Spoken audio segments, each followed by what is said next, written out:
안녕하십니까 애청자 여러분, 놀라운 부동산 놀부입니다. 자, 예고 드린 바와 같이 공급에 대한 특단 대책이 오늘 드디어 오픈이 됐습니다. 공공주도 3080 플러스인데요, 제가 애용하는 시약과 좀 이름이 비슷하네요. 자, 이 내용 어떤 건지 오늘 자세히 한번 살펴볼 텐데, 일단 결론부터 말씀드리자면은 너무 이 두리뭉실하다, 그리고 디테일이 없다라는 것이 결론이고, 이걸로 인해서 시장에 엄청난 또 혼란이 올 것이라고 예상이 됩니다. 어느 땅은 가치가 갑자기 급상승하고 어느 땅은 급락하고, 또 일부 지역 같은 경우에는 거래조차 힘들어지는 상황까지 만들어질 수 있기 때문에 이 많은 이 시민들, 특히 뭐 서울시 중심으로 돼서 혼란을 많이 야기할 수 있는 내용들이 많거든요. 오늘 거기에 대해서 좀 디테일하게 볼 텐데, 일단은 그 정부가 생각하는 이 특단의 공급량이 어디서 나오는지 자세히 한번 살펴보고요. 그리고 실제로 이게 이루어질 수 있을지, 이어질지에 관련돼서도 한번 예상을 해보는 시간을 갖도록 하겠습니다. 시청하시기 전에 좋아요와 구독하기 부탁드리고요. 하단에 멤버십 가입 눌러주시면 놀란부동산 강의까지 시청이 가능하십니다. 그럼 지금 시작합니다.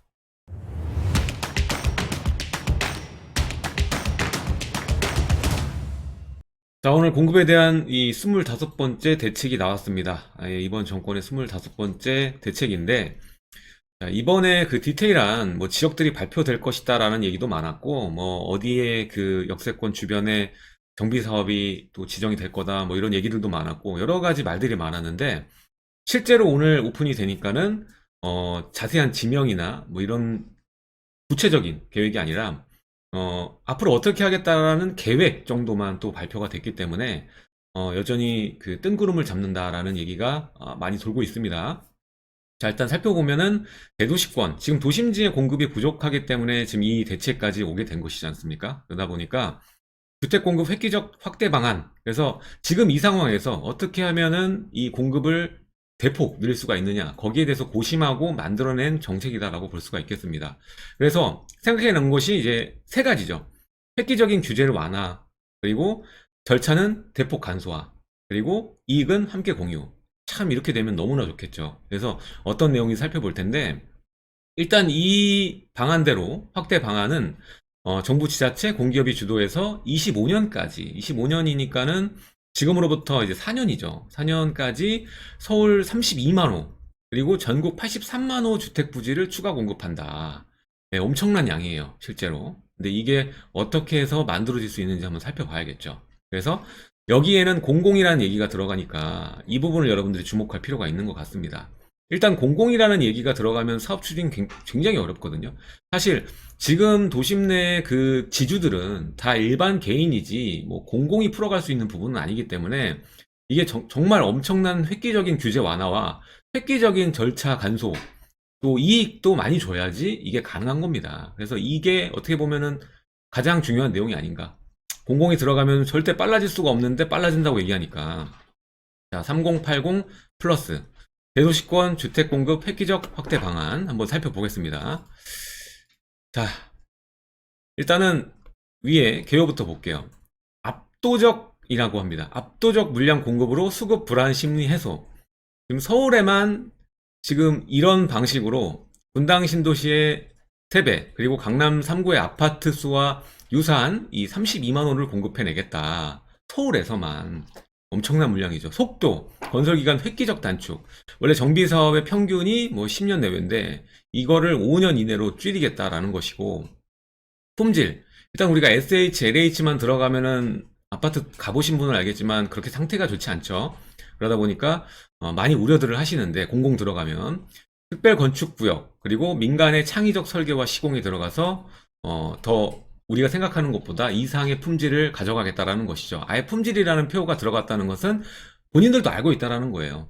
그리고 충분한 생활 SOC 해서 뭐 일반 민간 우리 아파트들은 커뮤니티나 이런 것도 요즘 굉장히 잘 돼 있잖아요. 수영장도 들어가고 뭐 여러 가지 그 같이 단체 생활할 수 있는 모든 것들이 들어가는데, 사실 SHLH 가보시면 알겠지만은 이런 커뮤니티가 굉장히 부족하거든요. 그래서 이런 부분도 들어가 있고, 또 충분한 생활 SOC에서 주변에 뭐 역세권을 끼고 있다던가 여러 가지 교통 부분이라던가 뭐 해결해 나갈 수 있는 뭐 공원이라던가 이런 것들을 더 강화하겠다는 건데, 사실 여러분들이 주목할 건 이겁니다. 32만 호라고 하면은 엄청난 양인데 부지가 중요한 거거든요.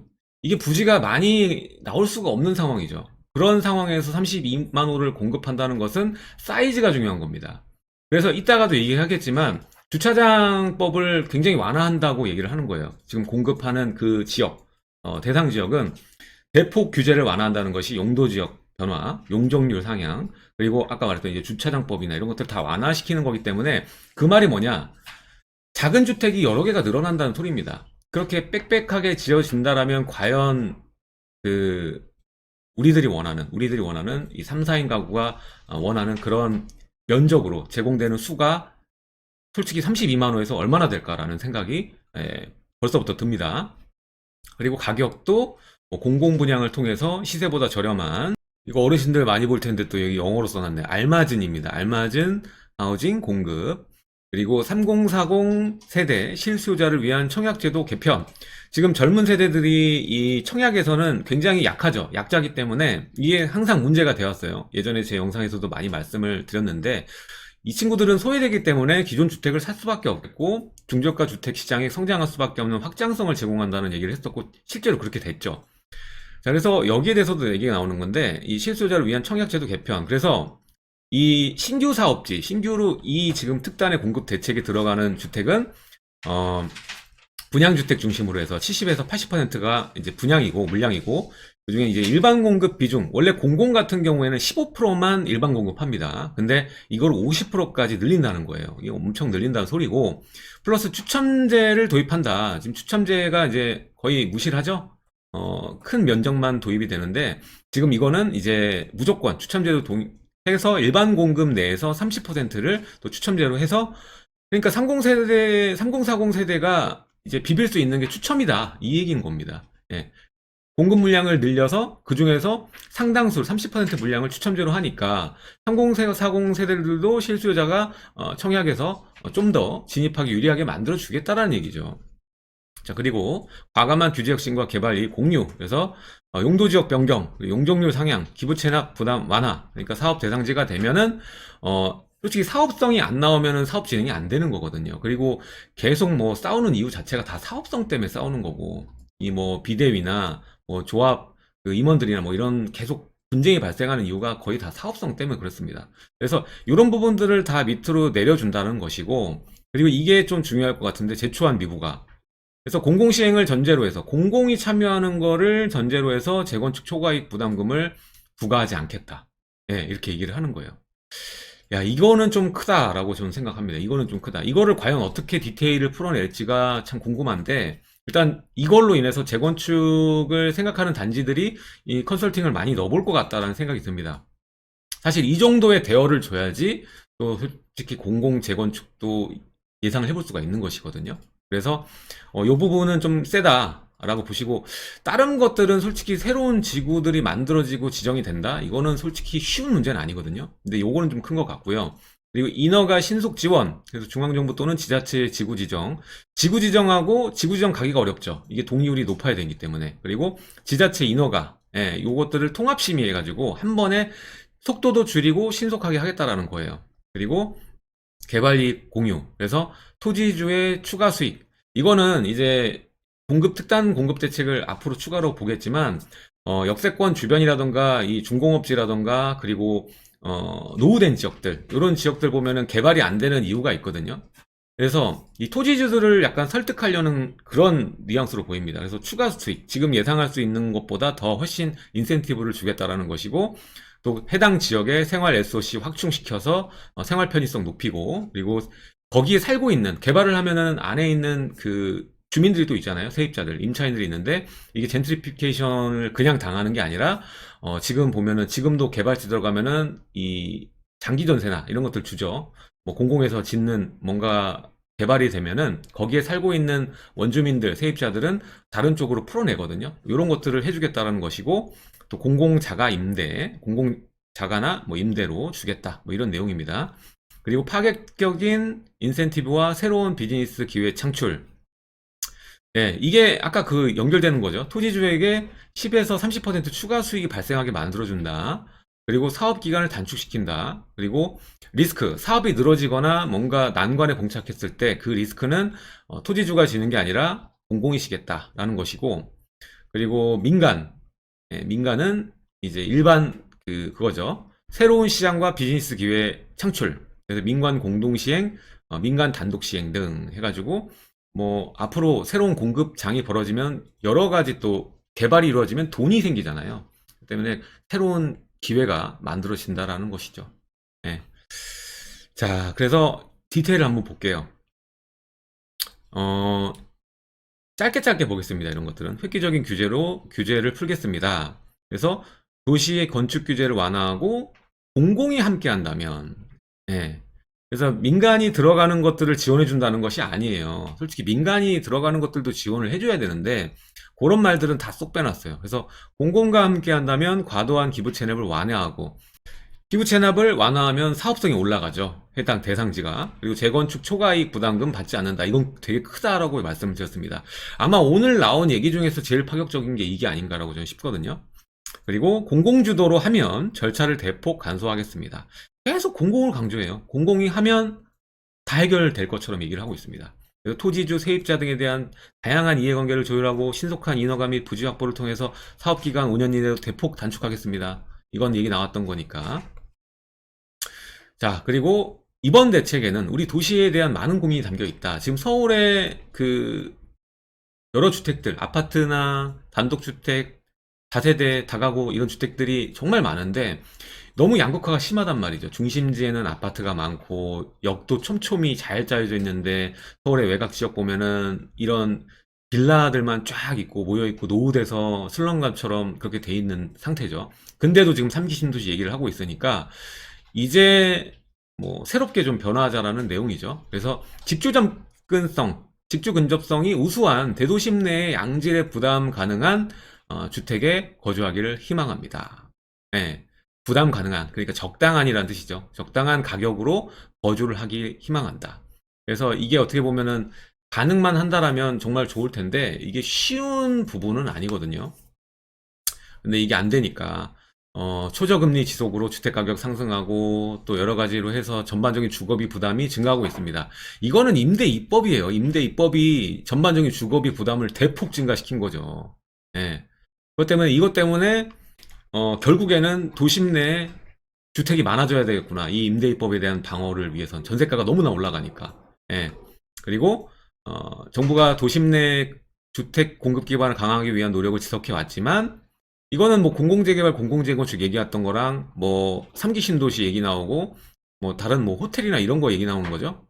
근데 이게 다 당연히 실효성이 없기 때문에 안 된 거지. 그래서 집값 상승에 대한 기대가 계속되고 도심 내 주택이 부족하다는 우려가 진짜 부족합니다. 아까도 말씀드렸죠. 총량이 중요한 게 아니라 모두가 살고 싶어하는 집이 부족한 거예요. 계속 신규 주택이 만들어지는 걸 방해하잖아요. 지금 초과이익 환소다 뭐다 해가지고 다 지지부진해. 사업성을 정부에서 규제해서 줄여버리니까 당연히 진행이 안 되는 거지. 이제 와서 이런 얘기를 하고 공공이 할게요로 얘기하면은 조합의 이익을 본인들이 취해서 뭔가 공공성을 가져가겠다는 얘기잖아요. 그쵸? 앞뒤가 맞지 않아요, 말이. 그리고 주택시장 안정을 위해서는 국민들이 원하는 입지와 서울 도심 내, 그리고 유형은 그거죠. 이제 30평대 정도, 예, 20평대 정도, 그 정도의 주택을 도심 내에 공급할 수 있는 획기적인 공급 방안이 시급합니다. 당연하지.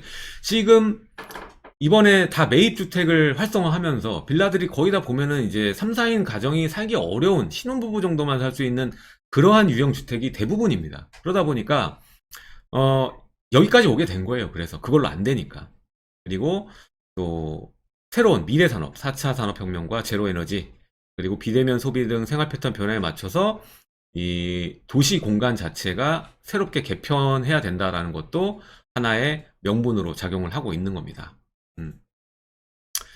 자, 그래서 여기서 얘기 나오는 거는, 자, 역세권은 대중교통과 녹색 기술을 접목해서 저탄소 주거, 상업 복합 지구를 갖춘 고밀 개발이 필요합니다. 이것도 중요한 얘기예요. 아까 재건축 초과이익 환수 내용과 그리고 고밀 개발, 요건 굉장히 중요하다고 말씀을 드리고 싶은데, 앞으로 이 상업지, 그리고 역세권에 대한 가치가 굉장히 높아질 겁니다. 이미 건물을 사신 분들은 엄청나게 건물 가격이 오른 걸 지금 경험하고 계시고, 실제로 제가 요즘에 건물들 받아보잖아요. 이렇게 막 PPT로 받아보는데, 와, 이게 진짜 1년 전보다는 가격대가 엄청난 차이. 이젠 수익률이 거의 안 나와요. 이자를 내는데 정도로만 그치는 건물들이 굉장히 많습니다. 그만큼 건물값이 올라갔다. 그리고 지금 사업성이 보충이 됐잖아요. 역세권엔 고밀 개발이 필요하기 때문에 당연히 용적률이 풀어지는 겁니다. 예. 그뿐만입니까? 뭐 준주거, 준공업지 다 마찬가지. 가치가 증대되고 있다라는 것이고요. 자, 그리고 우수한 역 근처에 인접할수록 오히려 소형 필지와 노후 건축물 비율이 높아지면서 낮은 밀도로 이용되고 있는 경우가 많다. 왜 그러겠습니까? 이분들이 개발하고 싶지 않아서 개발 안 했을까요? 땅값이 비싸니까 그래요, 땅값이. 땅값은 비싸고 제한돼 있으니까 당연히 뭐 신규로 이 주택을 뽑거나 아니면은 뭐 빌딩을 뽑거나 했을 때 사업성이 안 나오니까 당연히 이 땅이 그 매수가 안 일어나면서 그대로 오랜 동안 방치가 되는 거죠. 땅값이 비싸니까. 그래서 이렇게 된 거니까 지금 이거를 풀어줄 수 있는 거는 당연히 지금과는 다른 이 용적률이겠죠. 예. 그래서 보면 기존 산업이 쇠락해서 건축물 노후가 진행되고 있고, 그리고 서울에 여기 디테일하게 나왔어요. 일부 준공업 지역은 사실상 주거지로 사용되고 있는 실정입니다. 자, 준공업지 많이 분포된 지역 어디죠? 이제 여기가 또 많이 자본들이 들어갈 것 같은데, 영등포, 그리고 양평동 일대나 뭐 그쪽 주변, 영등포 구청역을 중심으로 해서 다 보시면 준공업지가 굉장히 많고요. 두 번째가 이제 구로 지역들. 그리고 성수동, 이런 데가 이제 준공업지가 많이 분포가 되고 있는데, 일단 성수는 너무 비싸고, 영등포나 구로 지역 같은 경우는 땅값이 아직 비벼볼 만한 지역이니까, 여기에 좀 자본이 들어가지 않을까라는 생각이 듭니다. 그래서, 이런 데가 다 이제 슬럼화 돼 있으니까, 보육과 헬스, 택배, 안전시설을 갖춘 양질의 보금자리여야 될 저층 주거지는 사업성 부족, 주민 갈등 심화로 슬럼화가 진행되고 있다. 그리고 현재 개발 수단만으로는 한계가 있다. 그래서 도시가 변화하지 못하고 쇠퇴하는 것은 토지주, 세입자, 상인들의 이해관계가 다양하고 복잡하고 마땅한 개발 수단이 없기 때문이다. 그래서 재개발과 재건축 등 정비 사업은 그간 도심의 공급 큰 역할을 해왔지만 지금도 여기에 기대하고 있잖아요. 그래서 지금 공급 물량이 없는 거고, 절차가 복잡하고 조합원 이해상충으로 사업이 장기간 소요되었다. 자, 그래서 역대 어느 정부도 과감한 규제 개혁을 추진하지 못했다. 이익이 사유화되고 투기성 수요 유입이 되기 때문에. 근데 이거 오늘 발표만으로도 이 준공업지 땅값과 상업지 땅값 올라가는 소리가 전 귀에 막 들리네요. 네. 그래서 또 정비구역이 아닌 곳은 더 어렵습니다. 지금 역세권 주변에 정비구역이 아닌 곳이 더 많죠. 훨씬 많지. 그래서 일정 규모 이상의 공동개발을 위해서 토지들 간의 의견 조율 필요하고 이해관계 상충 요소가 필요하다. 그래서 여기에 대형과 소형 건물이 혼재되어 있고 도로에 접한 건물과 이면 도로에 있는 건물들, 그리고 여기에 대해서 서로 앞에 있는 분은 그 짓고 싶지 않고 대형 그 도로에 인접한 데는 이미 뭐 상가가 인프라가 잘 돼 있기 때문에 뭐 사업성이 나와서 뒤에 이면 도로에 있는 건물들은 개발을 하고 싶은데 지구 단위 계획으로 묶여 있거나 이러면은 같이 개발해야 되거든요. 그래서 개발이 안 되는 거거든. 예. 그래서 복잡한데 이게 서두가 기네요. 그래서 어떻게 하겠다는 건지 한번 볼까요? 그래서 공공이 해결할 수 있대요. 예. 공공이 주도하면 이러한 이해관계를 책임지고 조율을 할 수 있다라는 겁니다. 그래서 토지주에게는 기존에 생각했던 수준보다 더 높은 아까 10에서 30%까지 수익을 보장한다고 했죠. 추가로. 그리고 사업이 끝날 때까지 인허가와 개발 비용, 주택 경기가 또 꺾일 수가 있잖아요. 꺾일 수 있으니까 이런 것도 다 리스크를 공공이 부담하겠다. 그리고 개발 비용이 없는, 돈이 없는, 그러니까 나이가 좀 드신 분들, 그런 분들 같은 경우에는 분담금이 없이 그냥 주택을 뭐 주거나 또 오랜 기간 같은 장소에서 장사해온 상인에게는 또 새 건물로 정착의 기회를 또 주고, 또 이것도 나이가 드신 분이죠. 다가구 주택의 월세 수입에 의존하고 있는 어르신에게는 매월 배당금을 받을 수 있는 리츠 주식. 이거 리츠 주식도 할 말 많은데 넘어가겠습니다. 그래서 다양한 대안을 제시할 수 있습니다. 그리고 사업 참여가 가능한 대상지도 대폭 확대했다. 사업 대상지가 대폭 늘려놨다는데 기존의 정비구역뿐만 아니라 이제는 이걸 중요하게 보셔야 돼요. 이거 이미 제가 아는 분도 뭐 이 발표 나오기 전에 뭐 역세권에 있는 중공업지나 뭐 이런 것들을 매입을 하셨더라고. 보면은 역세권, 중공업지역, 저층주거지 이게 떠오르는 지역들이 있어요. 저는 저층주거지 하면은 딱 일종주거지 땅들이거든요. 그 중에서 노른자들이 또 있어. 거기는 마땅한 개발 얘기가 안 나와서 지지부진했고 약간 노후되고, 아파트 주변에 있는 아파트는 뭐 20억이 넘어가는데도 그냥 빌라촌으로 남아있는 동네가 있거든요. 일종지라서 거기가 떠오르네요. 그리고 중공업 지역은 아까 말씀드렸고, 역세권도 보면은 강북의 역세권들은 강남의 역세권과 비할 바가 아니라 노후도가 굉장히 심한 지역이 많습니다. 예, 그래서 이런 비정비구역까지 적용 가능한 모델을 신설해서 새로운 주택 공급을 원하는 주민들의 수요를 충족시키겠다. 네, 근데 이게 중요한 게 있어요. 뒤에 나오겠지만, 주변에 이제 조사를 해갖고, 3분의 2가 개발을 원할 시에 지구 지정이 들어가는 거예요. 네, 공공복합 개발 지역으로. 그래서 이게 쉽지 않을 거라는 거예요. 왜냐면 이미 역세권에 상가가 들어와 있고, 기존에도 지금 이 시간에도 상업을 영위하고 있는데, 이 개발이 들어가면은 뭐 짧게는 2년, 3년 동안은 사업을 못 하잖아요. 그리고 이런 데는 거의 그 임차인뿐만 아니라 본인이 직접 건물을 가지고 사업하시는 분도 굉장히 많아요. 노후된 지역들 같은 경우에. 그래서 쉽지 않을 거다. 3분의 2까지는. 제가 볼 때 이 동의율을 좀 더 낮춰가지고 가야지 맞지 않나라는 생각이 좀 드네요. 그리고 개발 사업으로 내몰릴 수 있는 약자 도둑 보호한다. 이것들도 뭐 이건 기존에도 해왔던 거예요. 세입자나 영세상인들은 이것도 임시 공간이나 주는 것들은 정비 사업에도 이미 있었던 내용입니다. 다 보상이 들어가야지 명도가 되니까. 명도 그냥 해줍니까? 뭐 일부 지역 가면은 칼부림이 나는데 이거는 지금도 하는 내용이니까 좀 넘어갈게요. 그리고 여기 순환 정비한다고. 그러니까 여러 가지 도심 내 서울에 있으면은 예를 들어 어디 역세권 이걸 한 번에 하는 게 아니라 순환 정비를 통해서 여기 개발하면 이주 수요를 일로 보냈다가 또 여기 개발 끝나면 여기도 이주 수요 보내고 뭐 이런 식으로 순환식으로 정비를 해가지고 효과적으로 대응할 수 있게 하겠다라는 거예요. 그리고 개발 이익 사유화 걱정 없이 과감한 규제 완화도 가능합니다.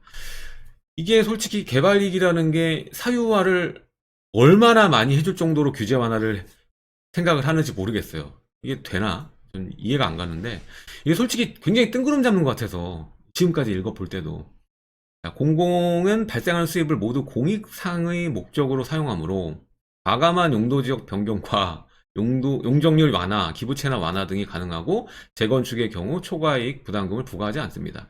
이것만 보이는 대로 글을 읽으시면 안 되는 게, 예를 들어 뭐 30층짜리 45층으로 지어지고 우리가 더 짓게 해준 15층에 관련해서는 뭐 절반 수준에 다다르는 그 물량을 공공으로 가져가겠다는 겁니다. 예, 그런 내용이기 때문에 이거는 뭐 개인들이 이걸 읽었다고 해서 좋아할 것 같진 않아요.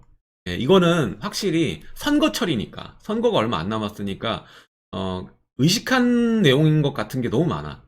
네, 이거를 우리가 그냥 하는 게 아니라 완화를 해주면 공공으로 들어와. 그러면서 다 이거 풀어줄 거야. 이익을 공공으로 사회에 환원할 거니까 좋은 거야. 뭐 이렇게 얘기를 하는 거니까 양측을 다 고려해서 들어가는 것 같아요. 지주가 아닌 국민들 다 고려해서. 자, 그래서 사회가 공유합니다. 개발이익은 토지주가 10%에서 30% 추가 수익을 거두고 또 생활 편의성이 확대되면은 뭐 임차인들, 국민들도 지나다니는 그 역세권을 활용하는 모든 사람들에게 좋아지겠죠. 그리고 세입자 지원, 사회적 약자를 위한 공공임대, 공공자가주택이 획기적으로 더 늘어나죠. 예. 그래서 이 사람들만 이익이 아니라 전부 다 뭐 다다익선, 그리고 누이 좋고 매부 좋고 뭐 이렇게 하자는 거예요. 그리고 공공주도 3080 플러스, 예, 2080 플러스 제가 좋아하는 취향인데, 예, 일단 내 집 마련 기회를 대폭 늘리겠습니다. 이번 대책을 통해서 비정비구역인 역세권, 중공업지, 저층주거지를 개발하는, 이게 이제 사업 주제 제목이에요. 도심 공공주택 복합사업. 예, 이게 어떻게 지정되느냐, 이게 디테일이 좀 빠져 있는데 차후에 또 수정하겠죠. 보완 수정하겠죠. 그리고 기존 정비구역을 사업을 빠르게 추진하는 공공직접시행 정비사업. 이게 이제 공공재개발, 공공재건축인데, 도시재생의 실행력을 강화한 주거 재생 혁신지구. 이거는 예전에 우리가 도심재생이라고 해가지고 뭐 지원했었죠. 그래서 집 고쳐 쓰라고 뭐 벽화 그리고 했던 거 그건데 좀 더 강화한 내용이라는 것 같아요. 그래서 대표적으로 신규 도입되는 도심 공공주택 복합 사업은 주민이 희망하고 토지주 등의 3분의 2 이상이 동의하면 사업이 확정된다. 이게 굉장히 어려울 거예요. 역세권, 중공업지면 정말 어려울 겁니다. 그리고 요거는 넘어갈게요. 이건 아까 했던 내용이니까 넘어갈게요. 그래서 어떻게 되느냐. 도심 공공주택 복합 사업으로 총계 83만 6천 호를 만든다는 거고 정비 사업으로 13만 호 정도 그리고 역세권 12만 중공업 만 저층주거 6만 여기를 또 봐야겠네. 역세권뿐만 아니라 저층주거 이것도 딱 틈새로 보입니다. 예. 그래서 12, 1, 6이면은 20만 정도 되는 거예요. 20만 정도. 예. 정비 사업보다 많네, 물량이. 그리고 소규모, 그리고 도시재생. 도시재생 넘어가고, 공공택지는 또 지정한다는 얘기죠. 이거는 도심, 서울 내서 만들 수 있는 물량, 뭐, 유휴지나 이런 것도 만들 수 있고, 그리고 또 수도권에 서울과 가까운 지역들 보면은 아직 안 된데, 우리가 예상해 볼 수 있는 지역들이 있잖아요. 그런 지역에 또 택지 지정해갖고, 가려고 하는 것 같아요. 그리고 주택이 아닌 거, 상가나 뭐 이런 상업시설들, 그리고 리모델링 통해서 만들어내는 거. 신축 매입 6만호. 이거는 뭐, 빌라 매입하는 겁니다. 예, 그렇게 들어가는 겁니다. 그렇게 들어가고. 지금 이게 지금 핵심이네. 20만이니까 제일 많은 거잖아, 물량이. 공공택지 빼고. 그쵸? 이거는 서울이 아닐 수도 있으니까요. 야, 그래서 서울 보면 여기 딱 나오네요. 이거 서울뿐만 아니구나. 여기 보면 서울에 7만호, 중공업지 6천호, 저층주거가 서울의 절반 정도를 해당하는 거니까 지금 여기가 11만호 정도, 11만호가 좀 넘게 나오는 거네. 서울에서. 예. 이거를 우린 눈여겨볼 필요가 있습니다. 다른 지역은 솔직히 볼 필요가 없고요. 서울이 중요한 거예요. 서울에 30만호가 나온다고 하는데 어디서 나오느냐? 그럼 정비 사업도 여러분들 보셔야 되는 게 이제 9만호 정도가 되는 거예요. 그래서 공공재개발뿐만 아니라 재개발 지금 진행되는 지역도 어느 정도 속도가 좀 빨라질 수 있는 그런 가능성이 있습니다. 지금 행위제한 곳이나 지금 뭐 조합 설립에서 사업 시행 인가 이전 단계에 있는 그런 그 지역들은 좀 더 빨리 해줄 가능성이 굉장히 높아졌습니다. 그래서 이제 중요한 내용 또 볼게요. 이제는 여기에서 그러면 여기서 또 디테일이 있겠죠. 어떤 사람들은 안 되는 내용들 좀 얘기를 해볼게요. 지금 이는 역대 최대 수준 공급 대책입니다. 뭐 이렇게 얘기합니다. 이 계획대로만 되면 엄청난 건데 어려운 거예요. 다 어려운 거예요. 솔직히 쉽지 않아요. 이거는 너무 뜬구름이다라는 생각이 너무 듭니다.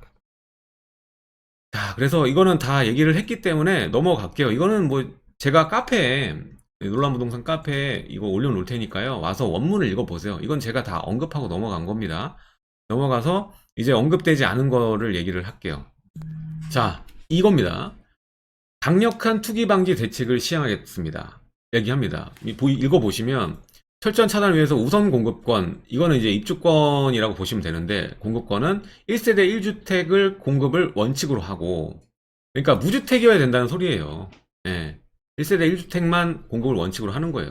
그리고 대책 발표일 이후 사업구역 내 기존 부동산을 신규 매입 계약 체결자는 우선 공급권을 미부여할 예정이다. 그러니까 오늘 이후니까 내일부터예요. 내일부터 이런 공공복합 이번 계획으로 풀어낼 공급량에 해당하는 거죠. 거의 구역 내에. 근데 여기서 조금 모호한 게 디테일이 없어요. 여기에 공공재개발, 공공재건축 얘기는 또 없어요. 그죠? 그래서 공공재개발 얘기는 없어요, 지금 얘기가. 그래서 이게 포함해서 얘기하는 건지 빼고 얘기하는 건지 그거는 잘 모르겠습니다. 어쨌든 간에 대책 발표 이후 사업구역 내에서 기존 부동산을 신규 매입 계약 체결자는 안 준다는 거예요, 입주권을.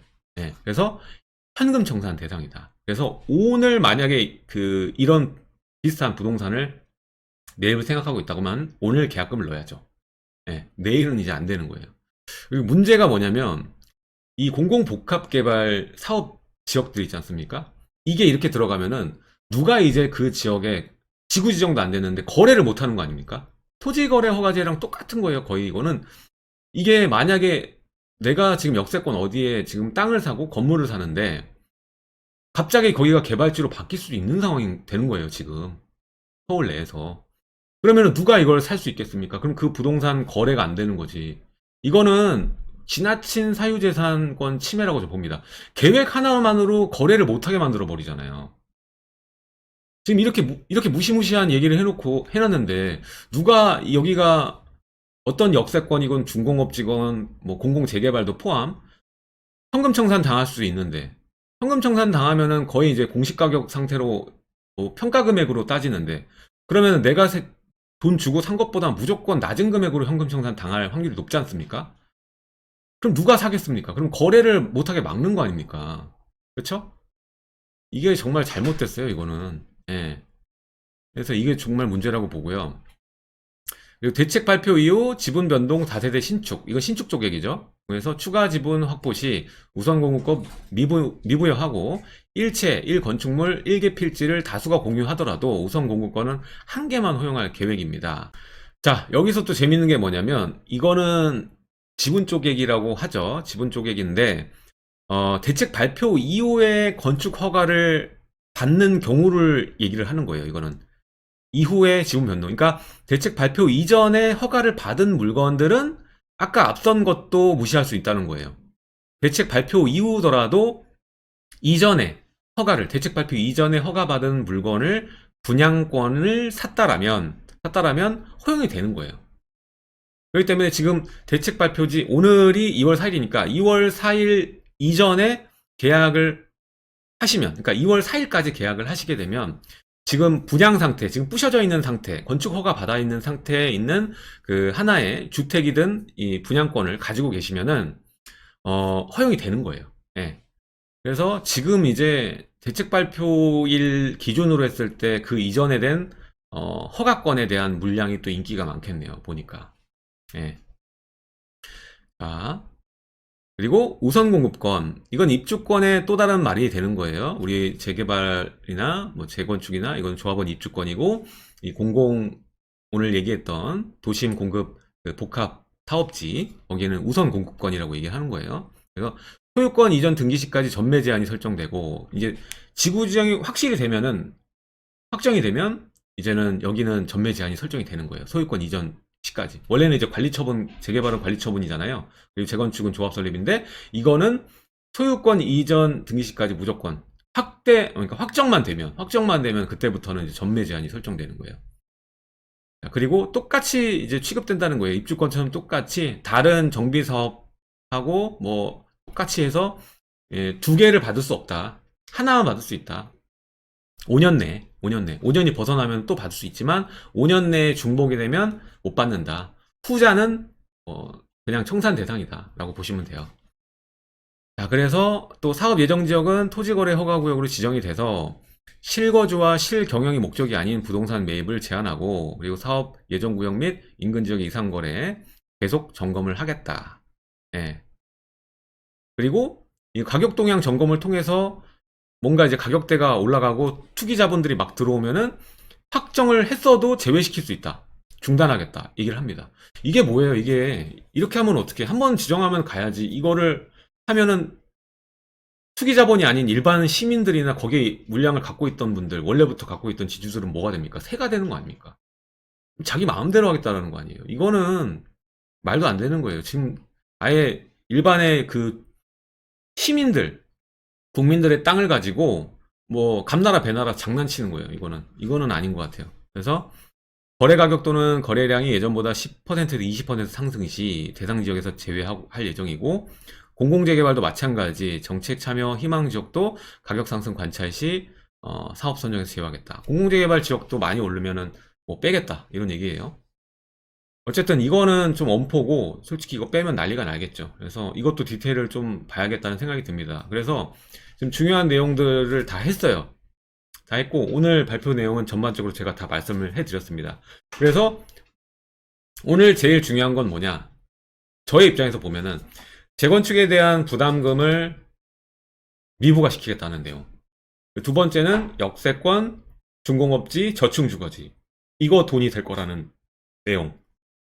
그리고 대책 발표일, 오늘 2월 4일 기준으로 이후에 그 계약하는 것들은 현금청산 대상이기 때문에 사실상 이들 지역, 예상이 되는 지역, 노후 지역들은 거래가 굉장히 안 될 거라는 것까지 오늘 중요한 점이었습니다.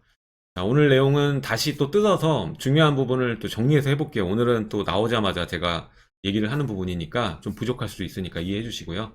오늘 중요한 내용은 근데 다 했습니다. 그래서 지금 투자자나 아니면은 일반 그 해당 지역에 거주하는 분이나 우리 국민들이나 봤을 때 한마디로 좀 뜬구름 잡는 이 중에서 3분의 2의 동의를 받는다 역세권에서 이건 지금으로선 제가 봤을 때는 불가능한 얘기다 라고 보여지고 지금 오늘의 결론 땅값이 엄청나게 오르겠구나 그러면 결국 아파트 값도 겁나 오르겠구나 이게 결론입니다. 자, 여기까지 하고 다음 시간에 또 알찬 정보로 여러분들 찾아뵙도록 하겠습니다. 지금까지 놀부였습니다. 감사합니다.